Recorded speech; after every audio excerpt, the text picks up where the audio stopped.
Agini, ¿cómo estás? Santiago Blast habla y después estamos en la mesa con Juan Luis Peri y Néstor Gil Conners. Buenas tardes. Hola, buenas tardes. Ana Ayer, ¿cómo les va? ¿no? ¿Cómo? Ana Agini. No, Ana Ladio. Ana L-A-D-I-O. Ladio. Aladio. Eso. Exacto. Ladio, ¿Y sí. por qué tengo Agini acá? No sé. Me falló el... Bueno, arreglemos el entuerto. Estás en Sí, un lugar sí. maravilloso. Exactamente, sí. Estoy acá en Bariloche, Patagonia, en un día otoñal precioso. Ah, qué bueno. La verdad que es una envidia. Y contame, Ana Ladio, ¿y qué cargo tenés dentro Del CONICET. lo que estás haciendo de CONICET? Soy investigadora principal de un instituto de bipertenencia entre el CONICET y la Universidad Nacional del Comahue, que está acá en Bariloche, que se llama INIBIOMA, un instituto de investigaciones en biodiversidad y medio ambiente.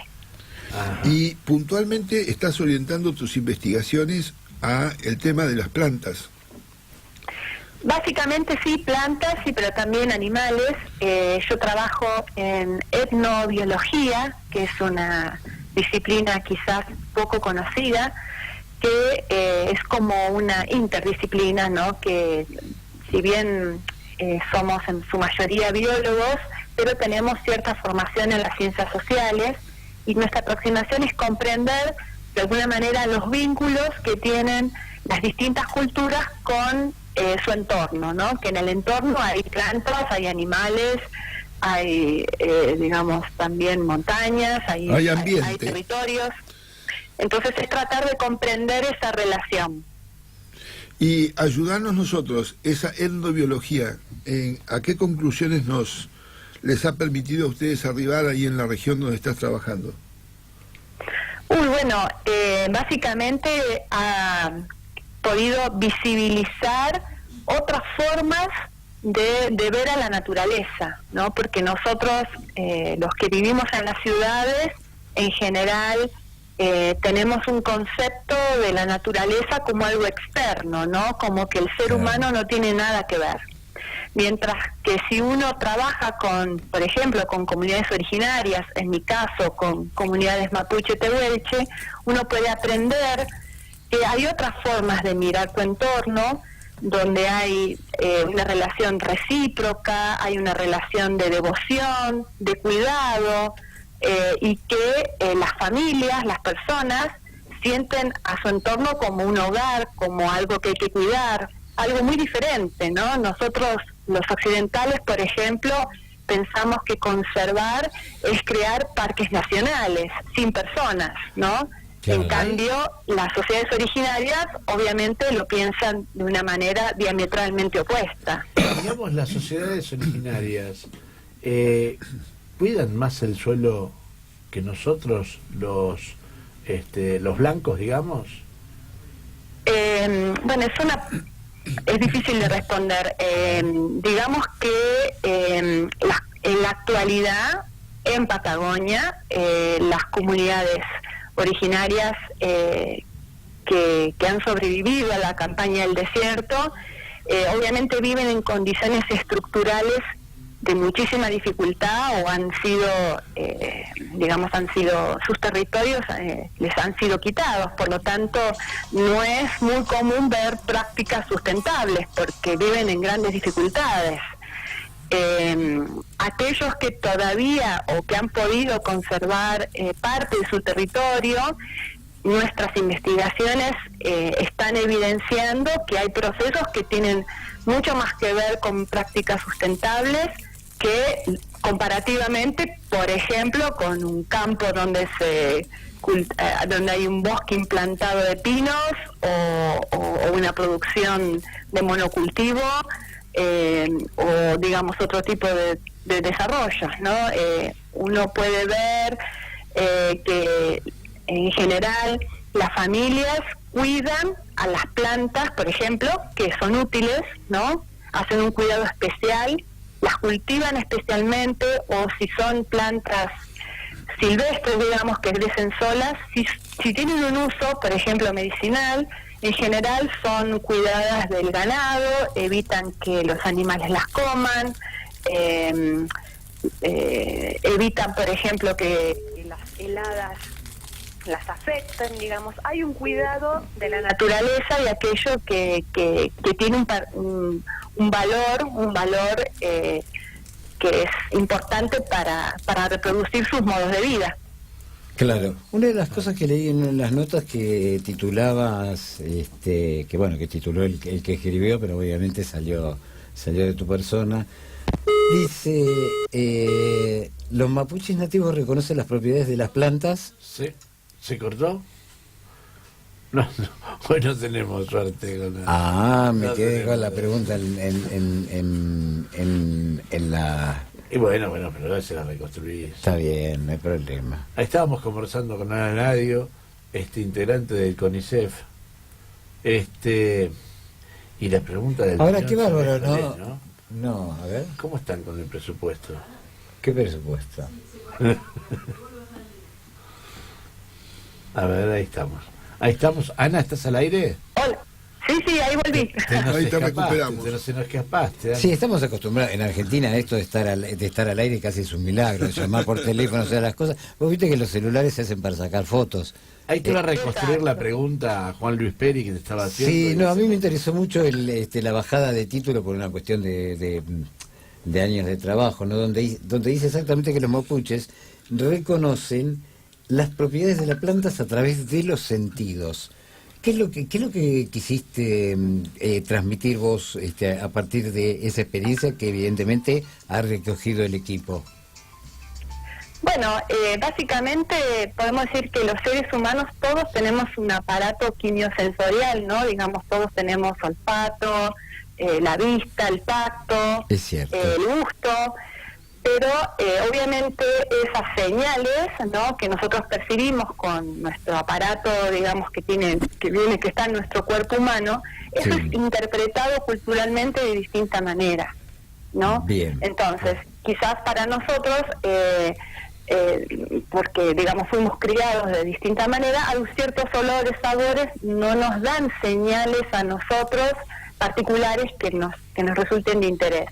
Sin embargo, lo que nosotros encontramos que en aquellas comunidades, por ejemplo, en Mapuche Tehuelche, donde se usa muchísimo la medicina herbolaria, ¿no?, la sí, medicina con plantas, sí, y que la gente depende muchísimo del uso de esas plantas, las personas desde niños aprenden a identificar, ¿no?, los distintos sabores, los distintos olores que tienen las plantas para ver si son útiles o si son venenosas.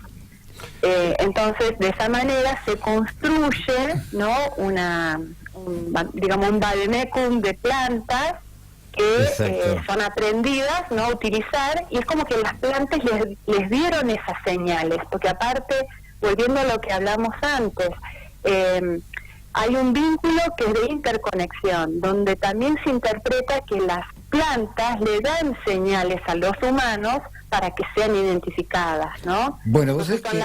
Sí, no, te quiero interrumpir, te estoy escuchando. Perdón. Perdón. No te quería interrumpir, pero te interrumpió. Sí, te interrumpí. Porque justo estás diciendo algo que nos interesa, claro, a todos y seguramente a muchos de nuestros oyentes también. Es más, lo que iba a aportar yo no era de ningún interés, así que por favor te pido que sigas. Sabelo disculpar.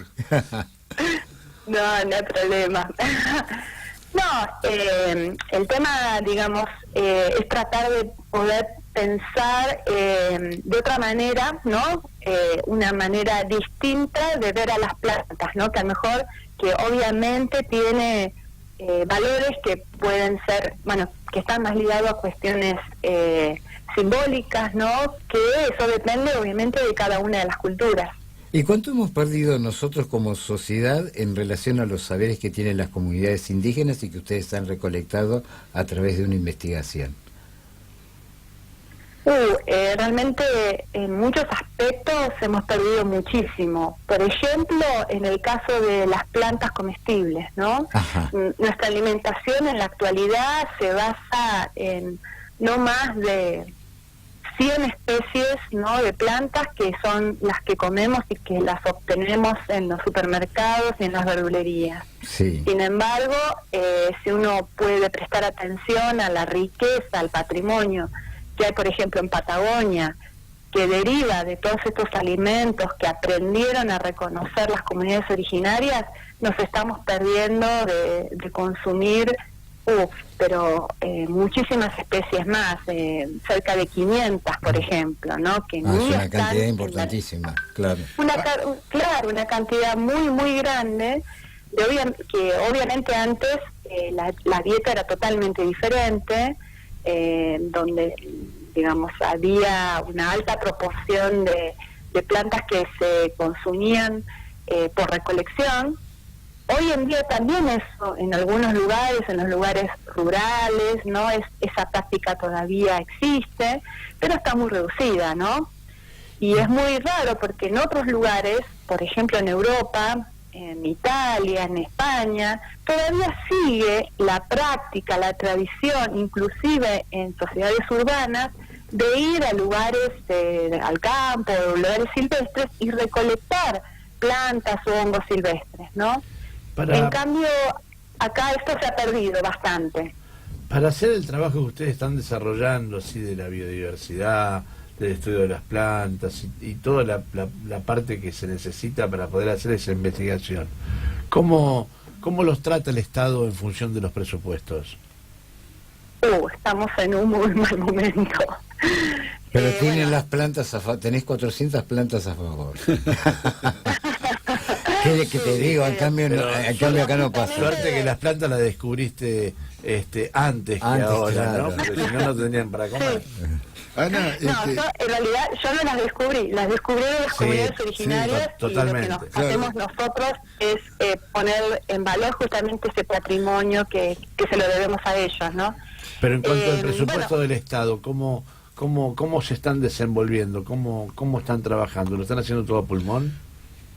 Mira, en este momento, el grupo está formado por becarios de CONICET y yo que soy investigadora de CONICET, así que, digamos, tenemos becas y sueldos que están respaldando nuestras investigaciones.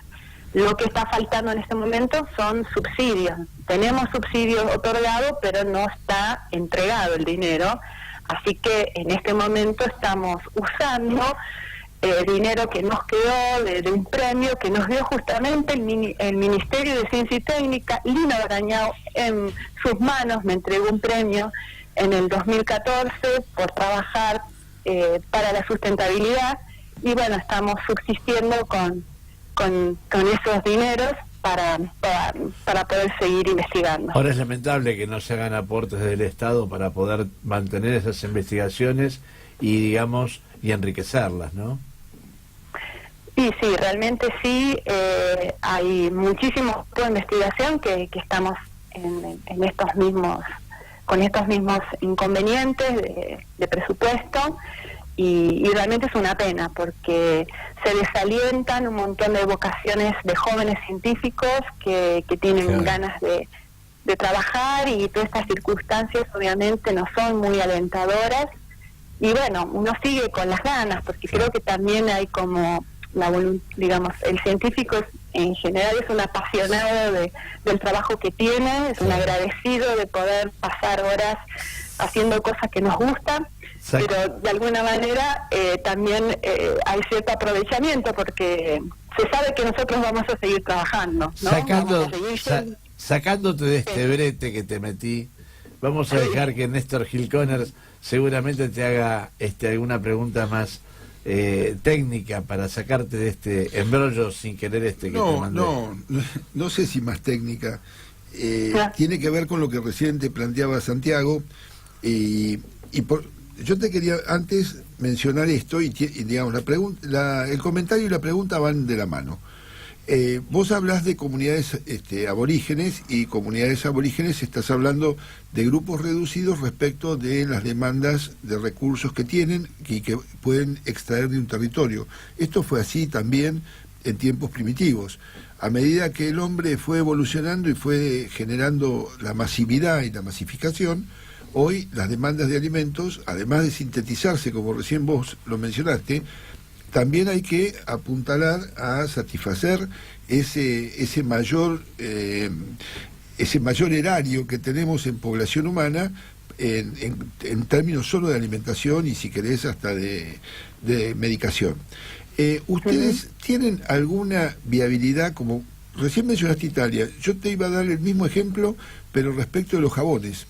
Los jabones artesanales en muchos de las comunidades italianas, de los diferentes pueblos que tiene Italia, todavía se siguen haciendo en la casa, el jabón artesanal, no como vamos nosotros, que vamos a un supermercado y compramos cualquiera de las marcas líderes, que ya vienen elaboradas y con distintos tipos de componentes que pueden hasta inclusive tener algún nivel de riesgo para nuestra salud.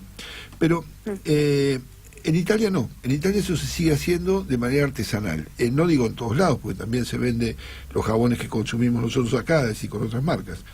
Decime, ¿hay alguien, como está pasando en el mundo, empresas que se acerquen a ustedes como para alentar estas investigaciones que estás haciendo vos y transformar esos hallazgos en la posibilidad de ser producidos, no digo masivamente, pero sí con un nivel de mayor mayor cantidad, de hacer nuevos mercados respecto siempre de lo que sería... pero ahí habría que agregarle un ítem que me parece que te agregamos un problema más. Las comunidades originarias que son propietarias, digamos, de estos conocimientos en una cuestión de respeto, ¿estarían de acuerdo también en esto? ¿En la comercialización? En una comercialización a escala. Sí. Nosotros apuntamos siempre al desarrollo local, ¿no? O sea, hasta ahora nuestro equipo de investigación siempre ha tratado de trabajar con las comunidades y que el conocimiento, digamos, o todas las investigaciones sean, digamos, aprovechadas por la comunidad, ¿no? Entonces, en ese sentido, no hemos trabajado con empresas, pero sí nos interesa que se desarrollen por sí solas de emprendimientos, ¿no? Por ejemplo, en este momento estamos trabajando en una feria de horticultores acá en Bariloche, ¿no? Ajá. Donde estamos poniendo en valor todos estos cultivos, estas plantas silvestres, plantas medicinales, que han sido utilizadas desde siempre en la zona, ¿no? Entonces, transmitir ese conocimiento ha permitido que este colectivo, que ya tiene 10 años, pueda comercializar, producir de manera segura, digamos, son ese tipo de desarrollos los que como grupo de investigación nos interesa, pero obviamente no estamos cerrados a ninguna otra cosa. La provincia de Río Negro, donde yo estoy, también nos ha apoyado hasta hace un poco, y ellos están muy interesados en poner en cultivo, ¿no? Ajá. Muchas de estas plantas silvestres, ¿no? Que no hay suficiente cantidad para que haya una comercialización masiva. Entonces, bueno, estudiar para la domesticación de las especies, por ejemplo, eso se está haciendo en el INTA, de una especie, por ejemplo, nativa de la Patagonia como el maqui, que es un superalimento muy famoso, que tiene propiedades antioxidantes. Esa es una planta nativa de la Patagonia, y ahora el INTA está poniéndolo en producción, ¿no? Entonces, bueno, todas estas cosas que tienen que ver con el desarrollo local, ¿no? Me parece que es la manera, ¿no?, de pensar este tipo de resultados, ¿no? Cómo aplicarlos a la sociedad. Claro, pues es que yo ayer estaba hablando a la noche y le contaba le comentaba que iba a hablar con vos, a ver qué le parecía, cuál era su perspectiva, con una persona que corresponde y tiene una responsabilidad dentro del NOA, y pertenece a una comunidad indígena, y ella lo que me decía era que había un cierto ruido con el CONICET en cuanto a que algunas comunidades, ella especialmente, ¿no?, veía la cuestión de una intermediación de traslado para que esto vaya a parar a laboratorios, y que en realidad la condición de la comunidad originaria terminara desmejorándose, incluso a partir de su propio conocimiento. ¿Vos qué opinión tenés al respecto? No, eso es una preocupación que también la tenemos los etnobiólogos, porque sí es un gran peligro la biopiratería.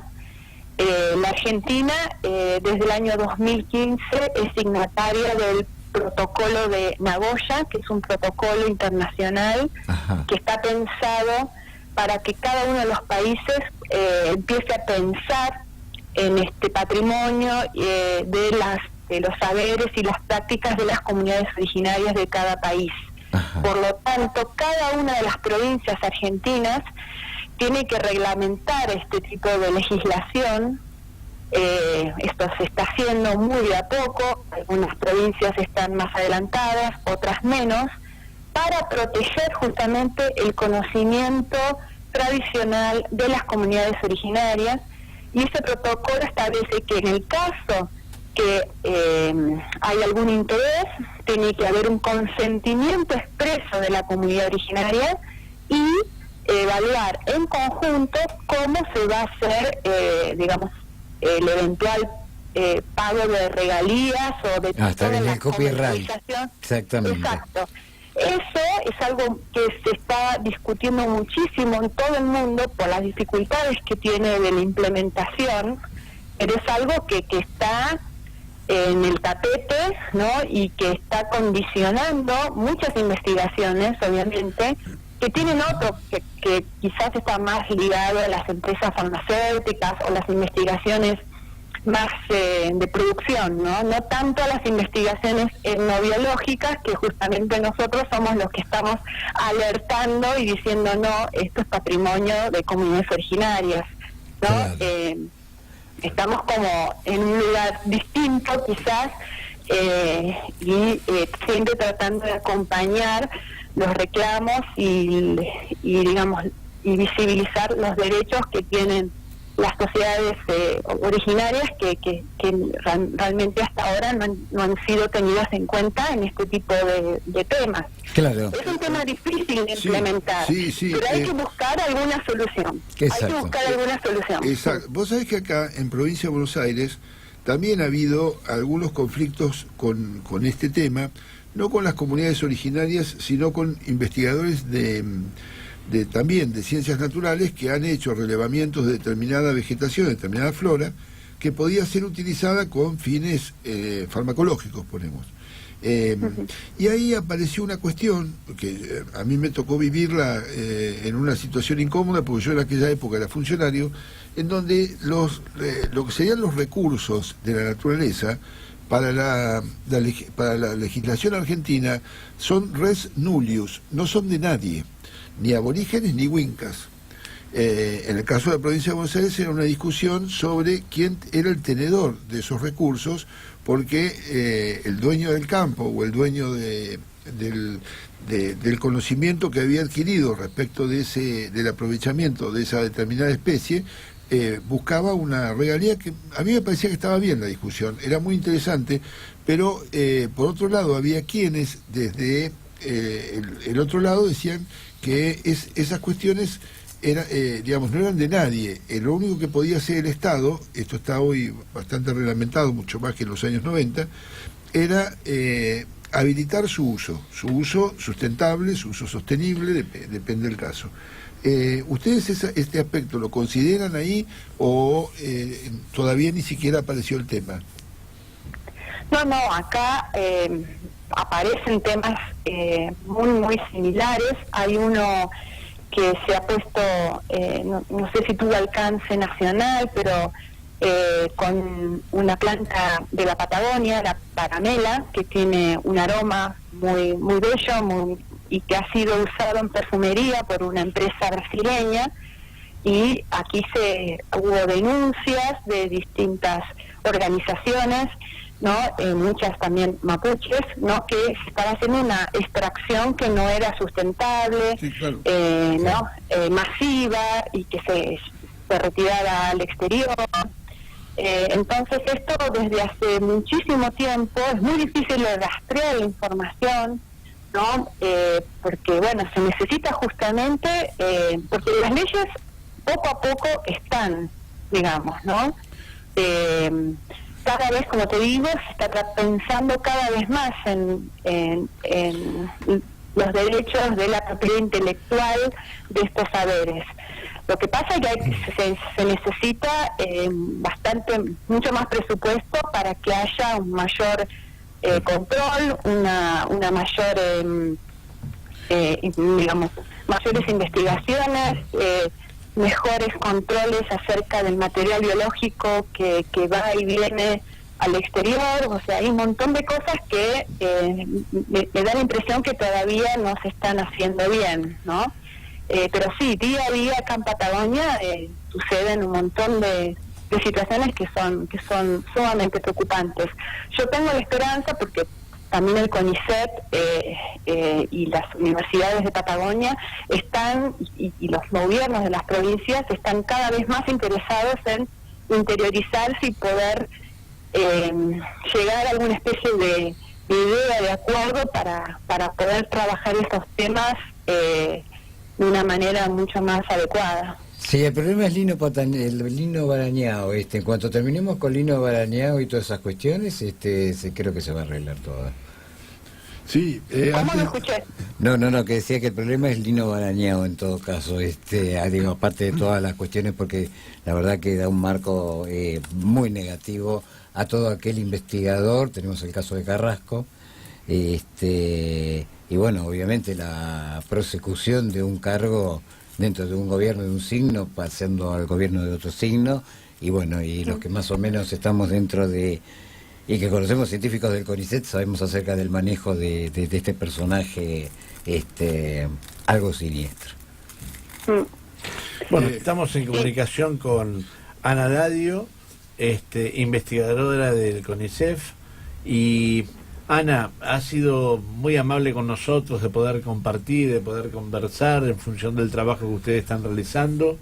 Desde acá, desde Cosas Sin Dueño, Néstor Gil Conner, Juan Luis Peri, Santiago Blas quien te habla, te mandamos un fuerte abrazo y esperamos que el Estado haga un esfuercito más con los investigadores, que es necesario tener un presupuesto adecuado para poder hacer el trabajo que ustedes vienen haciendo día a día.